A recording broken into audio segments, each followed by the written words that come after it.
पहलगांव में जो कुछ हुआ वास्तव में वह निंदनीय है। वर्तमान में हिंदुस्तान में हिंदू होने में भी खतरा महसूस हो रहा है। ऐसा जरूर लग सकता है कि जम्मू कश्मीर में हमला हुआ है, जम्मू कश्मीर के एक छोटे से गांव पहलगांव में हमला हुआ है, परंतु यह पहलगांव में हमला नहीं, भारत के मस्तक पर हमला हुआ है। खबरों को अगर आप बारीकी से देखते हैं तो पता चलता है कि जो आतंकी मारने वाले थे वो मारने से पहले धर्म पूछा करते थे, जाति कोई नहीं पूछा, पहले धर्म पूछा गया। उन्होंने वस्त्र उतारे, वस्त्र उतारने के बाद जब ये कन्फर्म हो गया कि यह हिंदू ही है तो बंदूक से उड़ा दिए। खबर यहाँ तक की आती है कि जो लोग वहाँ छुट्टियां मनाने गए थे उनको पकड़ा गया, सिर्फ पुरुषों को मारा गया, किसी महिला को नहीं मारा गया। ना आतंकियों ने पूछा कि तुम ब्राह्मण हो, क्षत्रिय हो, वैश्य हो या फिर शूद्र हो, उन्होंने सिर्फ धर्म पूछा कि तुम हिंदू हो। अगर आपने कहा कि मैं हिंदू हूं तो आपको गोली से उड़ा दिया गया। उनका टारगेट ही था कि मैं हिंदुओं को जहां जहां पाऊंगा सबको मैं एक एक करके चुन चुन करके मारूंगा। वो धर्म देख करके मारते गए और हम आज भी जातियों में बट करके अपने आप को कमजोर कर रहे हैं। बचपन में आपने अपने दादा दादी के मुख से एक बात सुनी होगी कि जब लकड़ी अकेले रहती है तो वो कमजोर रहती है, टूट जाती है, परंतु जब वह समूह में होती है तो उसको तोड़ पाना संभव नहीं है। अकेली उंगली है, कोई भी मरोड़ सकता है, लेकिन जब ये मुट्ठी बन गया, बंध गए, सारे लोग मिल गए, तो फिर ये जहाँ पर भी प्रहार अपना करेगा तो वो घातक ही होगा। मुझे लगता है संभवतः यह सत्य भी है। आज हिंदू धर्म में जितने भी लोग हैं उन सबको ऐसे अलग अलग कर दिया गया, कोई और धर्म को मानने लगा, कोई और धर्म को मानने लगा। हिंदू धर्म में रहते हुए हिंदू धर्म से ही नफरत करने लगे हैं।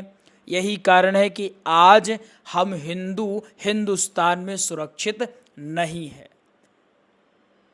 जब तक हम किसी तीसरे के भड़काए में पड़े रहेंगे, कोई हमको आकर के कुछ भी कह जाएगा उसकी बात को मानते रहेंगे, हम जब तक ये नहीं मानेंगे कि जाति से ऊपर हमारा धर्म है और धर्म से ऊपर हमारा देश है और देश से ऊपर कुछ भी नहीं है, तब तक हमको आए दिन कोई न कोई पट्टी पढ़ाता रहेगा और हमको भड़काता रहेगा। विचार करिए जरा, यदि हमारा धर्म ही न रहा, हम पर इतना आतंक फैलाया गया कि जो आतंकी हैं उन्होंने कहा हमारा धर्म मानो नहीं तो हम तुमको वैसे ही उड़ा देंगे, तो फिर आप जाति का क्या करोगे? विचार करना जरा सा। जाति तब रहेगी जब धर्म रहेगा, यही हम भूल जाते हैं। हम अपने कमरे में लगी हुई एक तस्वीर के लिए लड़ रहे हैं और बाहर कोई हमारा घर गिराए जा रहा है, उसकी हमको खबर नहीं है। अगर अब भी हम हिंदू एकजुट ना हुए, अपने धर्म को ना समझे, तो आए दिन हम पर ऐसे ही हमले होते रहेंगे, आए दिन हमको ऐसे ही सताया जाएगा। चाहे आप बंगाल की खबर देख लो, जम्मू कश्मीर अभी रिसेंट में ही देख लो, बांग्लादेश आपने देखा ही है, अभी भी वहाँ पर हिंदू झुलस रहे हैं, पश्चिम बंगाल में आपने देखा ही है, मणिपुर में आपने देखा ही है। कोई ऐसा राज्य नहीं जहाँ पर हिंदुओं के साथ आए दिन घटनाएं ना हो। परिवार में 4 लोग हैं, अगर चारों मिल करके रहते हैं तो किसी की हिम्मत नहीं कि उनको नुकसान पहुंचा दे, लेकिन यही 4 लोग अगर अलग हो जाएं और सामने वाले को पता चल जाए कि चारों लोग अलग हो चुके हैं तो आए दिन किसी न किसी को परेशान किया ही जाएगा। मिलकर रहने में ही फायदा है, इसलिए पहले हमको समझना पड़ेगा, पहले धर्म है उसके बाद जातियां हैं। पहले धर्म को बचाएं, पहले एकजुट हो जाएं। जब तक एकजुट नहीं होंगे तो परेशान होते रहेंगे। हमारे सनातन धर्म की क्या खूबसूरती थी, ब्राह्मण को ब्राह्मण का धर्म दिया गया था, क्षत्रिय को क्षत्रिय का धर्म कि तुम रक्षा करो, वैश्य को वैश्य का धर्म, शूद्र को शूद्र का धर्म। सब लोग अपने अपने हिसाब से काम कर रहे थे, कार्य के आधार पर वर्ण व्यवस्था की गई थी। लेकिन हमको ऐसे भड़का दिया गया, हमारे घर में ऐसी फूट डाली गई कि आज हम घर वाले ही एक दूसरे से नफरत करने लगते हैं।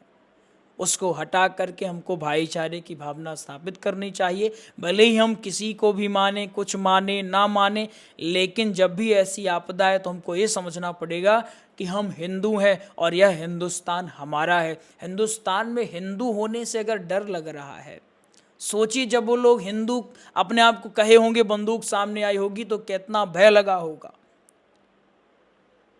हिंदुस्तान में हिंदू कहना और हिंदू कहने के बाद गोली खा लेना, निर्वस्त्र कर देना, निर्वस्त्र करके हमको गोली मारना, धर्म पूछना और धर्म पूछने के बाद अगर हिंदू निकल आता है तो उसको गोली मार देना और ये कह देना पत्नी बच्चों से कि जाओ और लोगों को बता देना कि हम अब आ गए हैं। विचार करो, क्या हम सुरक्षित हैं? बिल्कुल सुरक्षित नहीं है। एकजुट होकर के रहने की आवश्यकता है। आइए मिल करके एकजुट होते हैं। जय गौ माता की।